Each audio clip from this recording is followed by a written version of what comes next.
நெல்லை மாவட்டத்தில் பள்ளிகளில் பயன்படுத்தப்படும் வாகனங்களை மாவட்ட ஆட்சியர் சுகுமார் நேரில் பார்வையிட்டு ஆய்வு செய்தார்.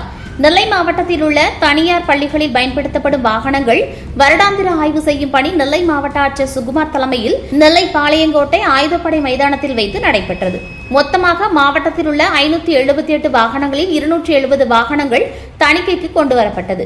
மாவட்ட ஆட்சித்தலைவர் நேரடியாக வாகனத்தில் ஏறி வாகனத்தில் ஆய்வு மேற்கொண்டார். வாகனத்தில் பொருத்தப்பட்டுள்ள வேக கட்டுப்பாட்டு கருவிகள், அவசர உதவி பெட்டி, தீ அணைப்பான், வாகனத்தில் பொருத்தப்பட்டுள்ள கேமராக்கள், வாகனத்தின் தரைத்தளம் உள்ளிட்டவைகள் ஆய்வு மேற்கொள்ளப்பட்டது. ஆய்விற்காக வந்த வாகனம் ஒன்றை செயல்முறை சோதனை நடத்திய ஆட்சியர் வாகனத்தின் அவசர கட்டுப்பாட்டு கதவுகளை திறந்து பயணிகளை வெளியேற்றுவது தொடர்பான செய்முறையை செய்து காட்ட ஓட்டுநருக்கு உத்தரவிட்டார். தொடர்ந்து ஆட்சியர் அடுத்தடுத்து வாகனங்களில் ஆய்வு மேற்கொண்டார். ஒவ்வொரு வண்டிகளாக சென்று தீயணைப்பான் மற்றும் ரிவர்ஸ் கேமராக்களை ஆய்வு செய்து அறிக்கை சமர்ப்பிக்க அறிவுறுத்தியுள்ளார். தொடர்ந்து தணிக்கையில் தேர்ச்சி பெறாத வாகனங்கள் 1 வாரத்திற்கு சரி செய்து மீண்டும் ஆய்விற்கு உட்படுத்த அறிவுறுத்தப்பட்டுள்ளனர். மேலும் ஆய்வில் கலந்து கொள்ளாத வாகனங்களும் 10 நாட்களுக்குள் அதிகாரிகளிடம் ஆய்வு நடத்த வாகனங்களை கொண்டு வர வேண்டும் எனவும் உத்தரவு பிறப்பிக்கப்பட்டுள்ளது.